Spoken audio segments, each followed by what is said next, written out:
투척합니다. 네, 거의 떨궈 넣기로 들어갔고요. 상층부는 조용합니다.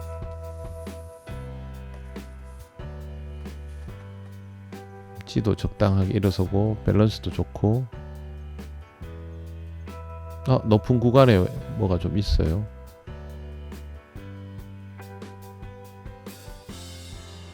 중간에 또 고기도 있고 점도가 좀 있고 입질이 나왔어요.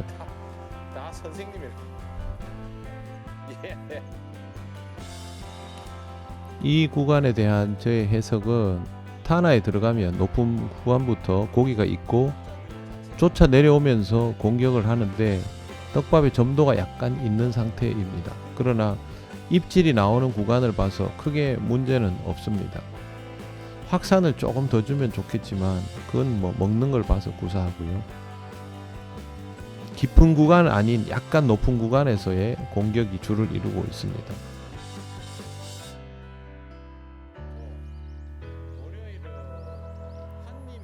이번 회차를 한번 볼까요? 자, 찌가 섰는데 약간 밀어 올려 버리죠. 더 높은 구간에 고기가 있고 내려가는 시간도 한참 걸리죠. 이번에는 떡밥의 사이즈를 살짝 줄이면 이런 현상이 나오거든요. 약간의 점도가 있고 목내림이 더 깊이 이루어져야 하는데 목내림이 깊이 이루어지지 못하고 있죠. 제가 약간 높은 구간에서 운영을 하다 보니까 윗부분의 밀도가 더 높은 현상이 보입니다. 이번은 다음 투척입니다.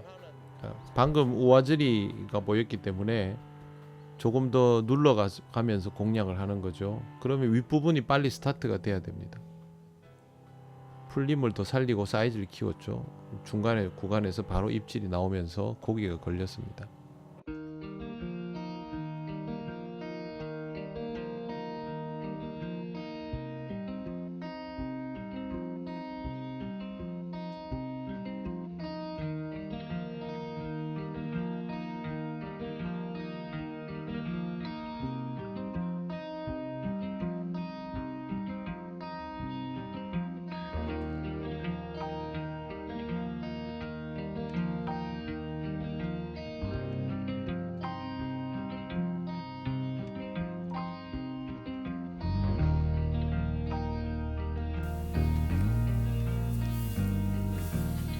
네, 안녕하세요.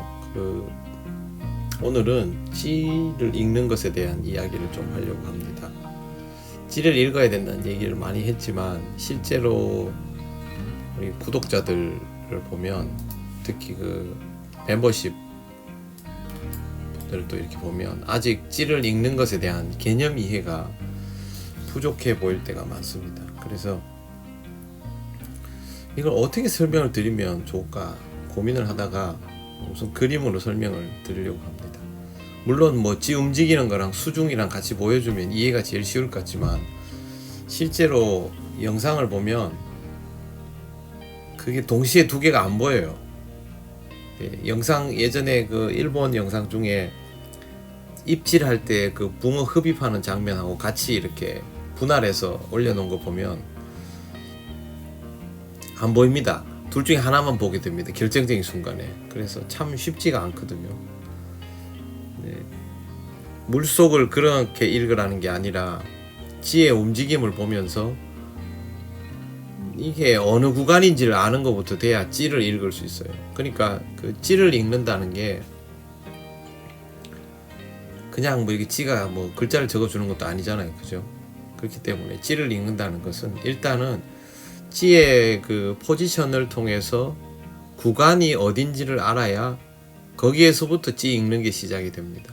디테일한 움직임은 그는 그 다음 이야기이고 먼저는 구간부터 알아야 되는데 찌는 이 구간을 읽을 때 몇 가지 그 나름의 공식이 있지요. 첫째는 투척을 하면 누워 있는 형태죠. 찌가 처음에는 누워 있잖아요, 그죠? 누워 있을 때는 어떤 형태가 되냐 하면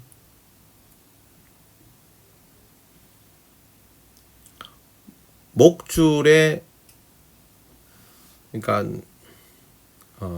찌에 편납 이하의 것들의 저항이 전혀 걸리지 않는 상태죠. 누워 있는 거는. 그러면 물속에서의 모양은 지금 그림처럼 이렇게 되죠. 누워 있을 때는. 그래서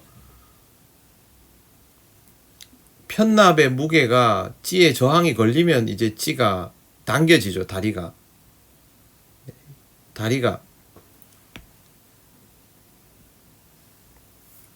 그렇게 되면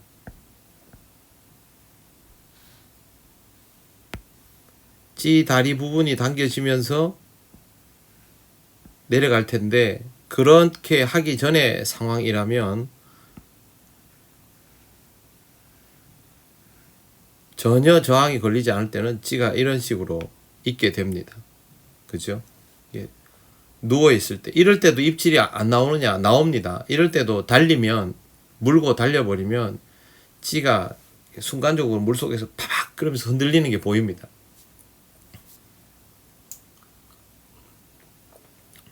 누워 있을 때 나오는 움직임들은 모두 내가 공략하려는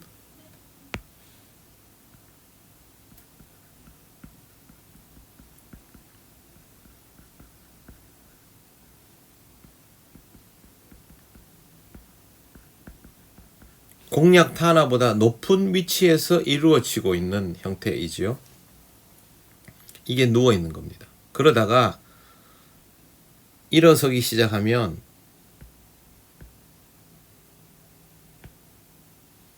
기울기 시작하죠. 굳이 말을 하자면 어우, 이거다. 이런 형태가 되겠죠.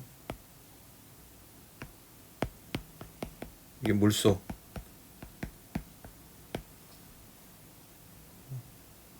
이런 형태로 찌가 일어서죠. 이렇게 찌가 일어서면 뭐가 삐딱한 느낌인데 찝찝하네. 이거는 이런 뜻이죠.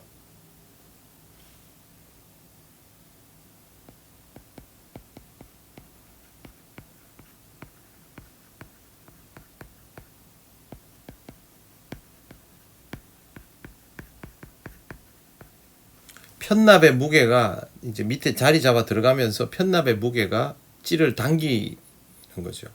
부력이 높으면 당기는 티가 확 나지만 부력이 작으면 그 티가 조금 적게 나긴 하지만 어쨌든 당기기 시작하는 것이고, 이렇게 당기기 시작했다고 하면 그거는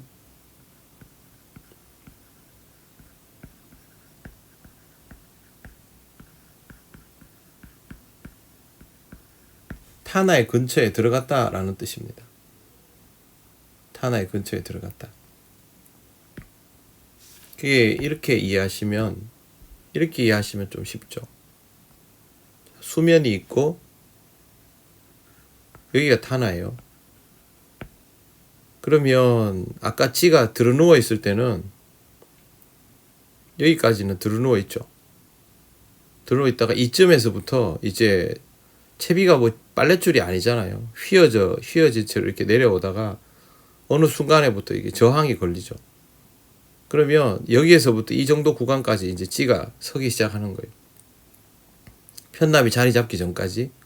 그러면 이제 타나보다는 이런 상황에서 보면 타나보다는 바로 위 구간이 이 정도 타이밍이 되는 거죠. 그러면 이 정도 타이밍에서 찌가 일어섰다 들어누웠다 해버리면 명백한 우아질이거나 그 위층에 잡어가 있거나 그렇게 되는 거죠. 그래서 타나보다 위, 이게 찌가 일어서는 지점의 특징입니다.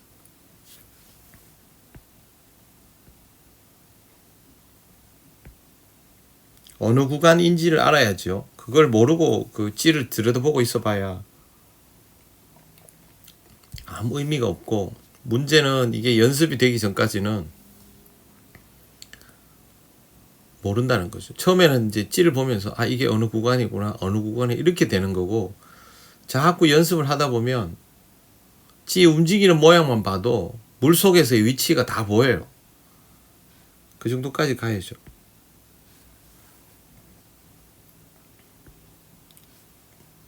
자, 그 다음은 찌가 딱 직립할 때입니다. 밸런스가 잘 맞은 찌를, 이 조건이 있습니다.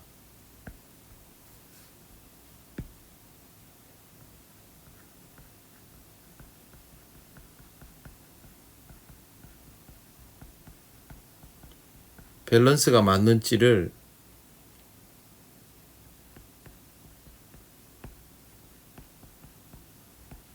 떨구어 넣기를 제대로 하고 타나 관리가 되어 있으면 찌가 딱 서면 거의 예외 없이 지금 이 라인에 걸쳐지게 됩니다. 그러면 이렇게 걸쳐졌다라는 말은 편납이 자리 잡았다라는 뜻이고, 그러면 이제 타나에 대한 진입이 됐다는 거죠. 대신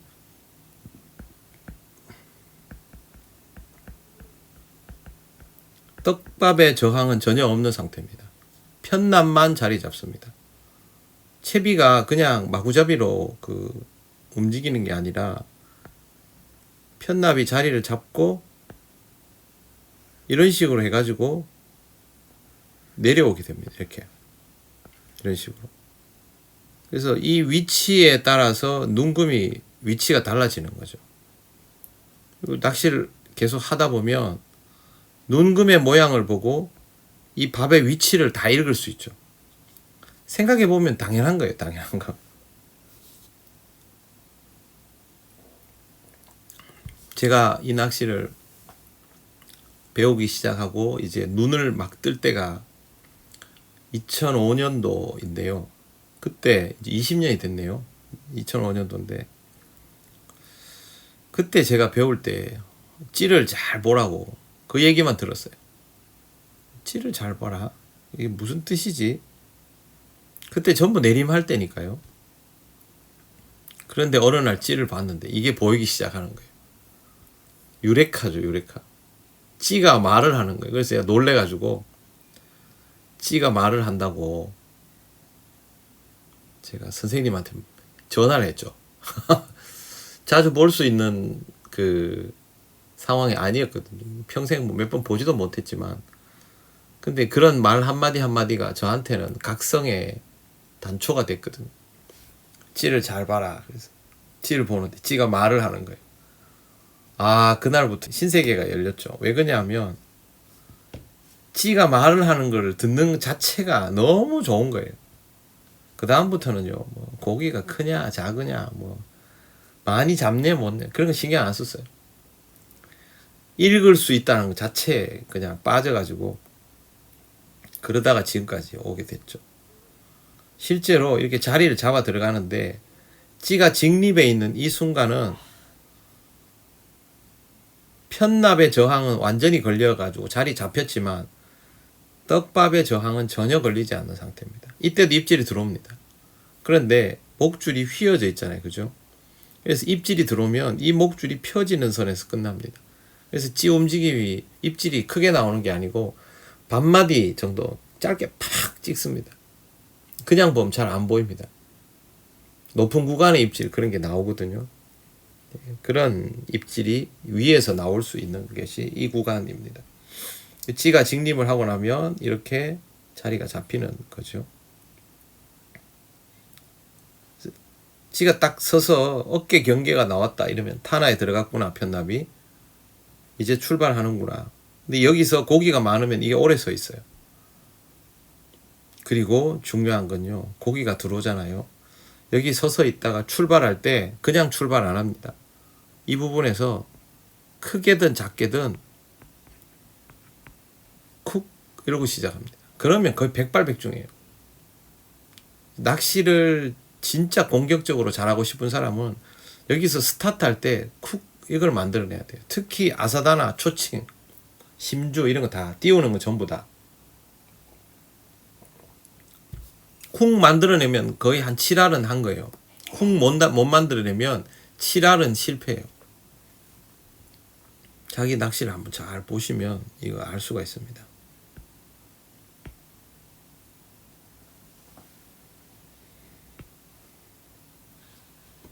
자, 그 다음에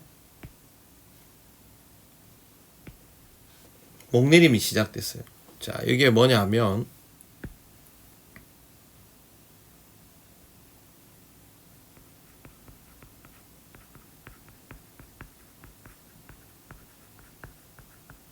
찌맞춤 구간입니다. 찌맞춤 구간. 찌맞춤 구간에 들어가기 시작했을 때, 찌맞춤 구간에 들어가기 시작했다는 말은 찌맞춤은 그 바늘 저항까지만 걸리는 건데 바늘 이상의 저항이 걸린다는 거잖아요. 그러면 여기서부터는 떡밥 저항이 시작되는 거죠. 보통 떡밥 저항은 편납 아래로 들어가는 이 시점부터 여기까지 다 떡밥 저항이 걸립니다. 이렇게. 그러면 이 목내림 구간을 보면서 아까 말씀드린 것처럼 한 눈곱씩 내려갈 때마다 이걸 보는 거죠. 눈금이 딱딱 내려가는 구간을 보면 이 타나가 어디로 들어가는지 다 보인단 말이죠. 그리고 뭐 저 같은 경우는 5번에서 입질 취하는 경우 별로 없습니다. 다 여기서 끝냅니다. 왜? 내가 우아지리를 컨트롤할 수 있다면 높은 구간에서 할수록 템포도 빨라지고 공격적이게 되니까. 그래서 중상급자는 아니죠. 상급자들은 여기서 끝냅니다. 여기서. 초인류들은 여기서 끝냅니다. 그거는 다른 사람들이 그 완전 상급자들이 아닌 사람이 이걸 흉내내면 어떻게 되냐면 우아지리가 돼요. 폭탄 터지듯이. 그렇지만 이 사람들은 컨트롤이 된단 말이죠. 그러면 이렇게 공격적으로 구사하는 거예요. 그래서 다른 낚시는요, 운칠기삼일 수 있는데 이 낚시는 동일 조건 하에서 같이 낚시를 하면 죽었다 깨나도 상급자를 이길 수가 없어요. 시간이 지날수록 격차가 벌어져요. 우리가 흔히 쓰는 표현대로 하면 코피가 터지는 거죠. 아무리 이겨보려고 해도 못 이깁니다. 떡밥 크게 넣는다고 이기는 것도 아니고요. 장비 비싸게 쓴다고 이기는 것도 아니고, 하여튼 어렵습니다. 이 낚시만큼 상급자 이기기 어려운 낚시가 없습니다. 열심히 해야 되는 거죠. 하여튼 이 구간에 들어가면서부터는 이제 본격적인 공격 구간입니다. 공략 구간입니다. 본격적인 공략 구간. 그래서 여기서부터는 실력이 좋은 사람일수록 더 적극적으로 공략하고 고기가 흥분하는 것도 컨트롤할 수 있다라는 것. 찌맞춤 구간으로 들어가게 되면 이제 내가 공략할 수 있는 구간에 들어왔구나라고 이해하시면 됩니다.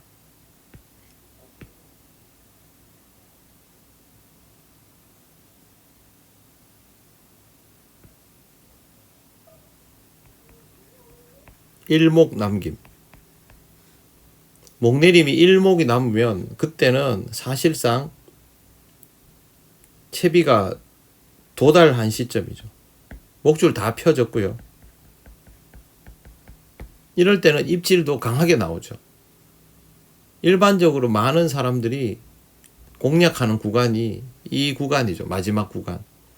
왜? 움직이는 중에 입질 나오는 건 공략하기 어렵거든. 그러니까 자신 없으니까 일목까지 가도록 기다렸다가 하는 거고, 목줄이 펴져 있기 때문에 여기서 입질은 강하고 크게 나오거든요. 사라지는 입질 이런 거 좋아하잖아요, 보통. 그죠? 그렇게 해서 하는데, 이거는 타나보다 타나의 종착점이에요.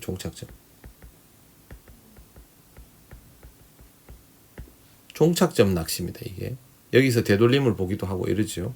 어쨌든 제일 깊은 구간이죠. 깊은 구간. 그리고 여기서 더 침몰하는 경우도 있죠. 침몰하면 이게 더 밑으로 이렇게 밑으로 내려 빠지겠죠. 이런 식으로. 이렇게 해서 이 구간에서 입질이 나오면 시타즈리라고 합니다. 아까 너무 떠올라 가지고 감당을 못할 때는 우아즈리, 위 아래죠. 아래 위 아래 시타즈리. 보통 많은 분들이 주로 낚시하는 구간이 바로 이 종착점 구간입니다. 종착점 구간에서 낚시할 수 있고 초보자분들은 이렇게 하는 게 제일 쉬워요. 그렇지만 이렇게 하면 상대적으로 템포가 루즈해지고 옆에 중상급자가 있으면 백발백중 밀리게 되는 거죠. 그래서 그런 부분들은 유의를 하셔야 돼요. 타나는 이게 제일 전체 타나의 제일 깊은 영역입니다. 그래서 이 타나 떡봉어 낚시는 공간 낚시입니다. 내림 낚시처럼 그 평면적인 그 바닥만 보는 그런 낚시가 아닙니다. 속꽃줄이도 공간 개념을 가지고 있습니다. 그래서 찌를 딱 보면서 아 지금은 편납에만 저항이 편납에도 저항이 안 걸렸구나. 편납에 저항이 걸리기 시작하는구나. 편납은 저항이 끝났고 목줄 저항이 걸리기 시작하는구나. 목줄 저항이 더 걸리는구나. 아 이제 많이 걸렸구나. 자리를 잡았구나. 이거를 보면서 이거부터 이해를 하셔야 돼요. 그게 찌를 읽는 거의 출발점이고요. 또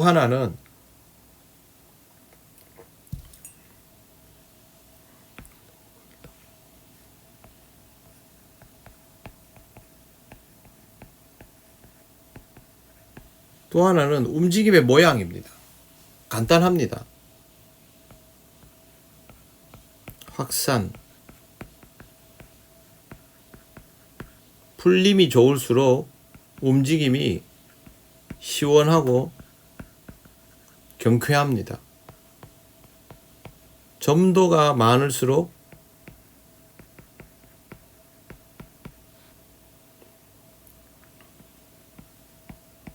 끊기고 쪼는 형태가 콕콕콕콕 거리는 게 많습니다. 아래 위로 깜빡깜빡깜빡 거리면서 움직이는 게 다 점도가 많은 형태입니다. 그리고 고기가 벌어지면 건드림이 약해지고 붙으면 강해지고 그게 답니다. 찌를 보면 풀림이 많은지 점도가 많은지 다 보입니다. 그리고 이제 입질이 나오겠죠. 그러면 계산을 하시면 되죠. 이거까지 얘기하면 너무 머리 아프나?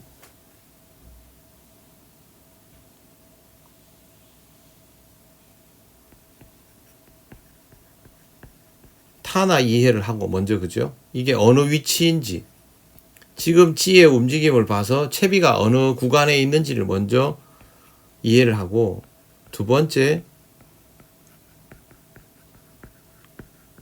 떡밥 이해를 합니다. 풀림, 점도를 이해를 하면 이 두 개의 데이터가 나오죠. 그 다음에 입질 이해를 합니다. 입질 폭이 크냐, 작냐, 이런 거. 이 세 개를 합치면 나름의 데이터가 나오죠. 여기다가 하나 더 있죠.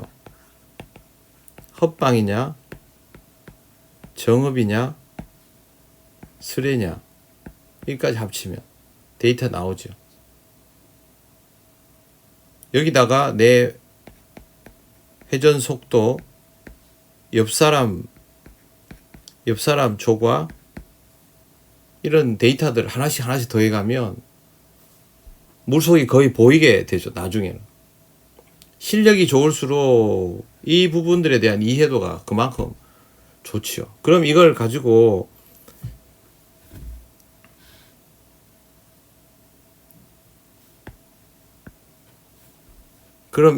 매번 낚시하는데 이걸 맨날 계산해가지고 분석해서 어떻게 하느냐? 계산 분석 안 합니다. 그냥 나중에 이렇게 자꾸 하다 보면 직관적인 게 됩니다. 이 찌를 보고 있으면 그게 보인단 말이죠. 그게 되려면 평소에 낚시하면서 찌에 집중을 해야 돼요. 평소에 낚시할 때 보면 투척, 옆 사람하고 수다 떨고, 밥달기 할 때는 좀 집중하고, 투척, 수다 떨다가 입질 나올 때쯤 되면 집중하고, 이러면 백날 해도 안 늡니다. 과정을 다 버렸잖아요, 지금. 투척에서 착지할 때부터 회수할 때까지 눈을 떼면 안 돼요. 완전 초집중해야 돼요. 그리고 직관적으로 읽어지도록 해야 돼요. 아, 방금 이거 어느 구간이었지? 근데 이러면 안 된다는 거지. 투척 밥달기만 연습이 필요한 게 아니고 이거 다 연습이 필요해요. 방금 어느 구간이었지? 방금 이 구간이었으면 어디였지? 처음엔 그렇게 시작하겠죠. 근데 나중에 하다 보면 자연스럽게 찌 움직이는 거 보고, 아, 어느 구간에서 붕어들이 밀도가 어느 정도 되는구나. 또 풀림이 적네, 풀림이 많네, 점도가 많네, 점도가 적네, 낙하 속도가 너무 빠르네, 떡밥의 터치가 너무 단단하네, 너무 부드러웠네. 이게 다 보여요. 그래서 구독자분들하고 낚시를 갈 때가 있으면 본인이 묻기 전에는 저는 대답 안 합니다. 그래봐야 잔소리인데, 대신에 옆에서 찌를 보고 있잖아요. 그럼 그 사람 자리에까지 안 가봐도 됩니다. 찌만 보고 있으면 뭔 짓 하는지 다 합니다. 떡밥을 많이 쪼물락 끓이고 있는 상태인지, 떡밥이 단단한지 부드러운지, 이런 거 다 안다는 거죠. 구별이 다 되는 거죠. 찌를 보고 하는 겁니다. 찌를 보고. 그 사람이 말하고 안 하고 상관없이 찌만 보면 싹 다 보입니다. 여러분 주변에 고수들은 다 보입니다. 여러분들도 열심히 낚시하시면 그게 될 겁니다. 찌를 즐겨 보십시오. 그리고 제가 영상에 찌를 크다랗게 보여드리고 고화질로 보여드리는 거는 입질 시원하게 보라고 보여드리는 거 아닙니다. 그걸 보면서 건드림을 읽어가는 연습을 하라고 찌를 그렇게 크게 보여드리는 거지, 고화질로. 입질 시원한 거는요, 흐린 화면을 봐도 다 잘 보이는데 제 영상을 보면 찌가 너무너무 잘 보이지 않습니까? 그래서 그렇게 하는 겁니다. 그러니까 여러분들이 찌 보는 연습을 열심히 하셔서 실력을 향상을 시키시기 바랍니다. 초보분들은 일찌감치 훈련을 하시면 나중에 굉장히 잘하게 될 겁니다. 찌 읽는 거는 뭐 이 정도 하고요. 영상 올릴 때마다 물고기 큰 거 잡나 안 잡나 그런 거 관심 가지지 마시고, 제가 올려놓은 영상의 찌를 보면서 아, 이게 어떤 움직임이었을까? 그리고 이런 움직임이 나오니까 이렇게 대응을 하네. 다음 찌의 움직임은 어떤 것일까? 이 연관을 시켜 보십시오. 그게 진짜 좋은 공부입니다. 다음에도 한번 그런 거 설명을 드리겠습니다. 오늘은 여기까지 하겠습니다. 시청해 주셔서 감사합니다. 안녕히 계세요.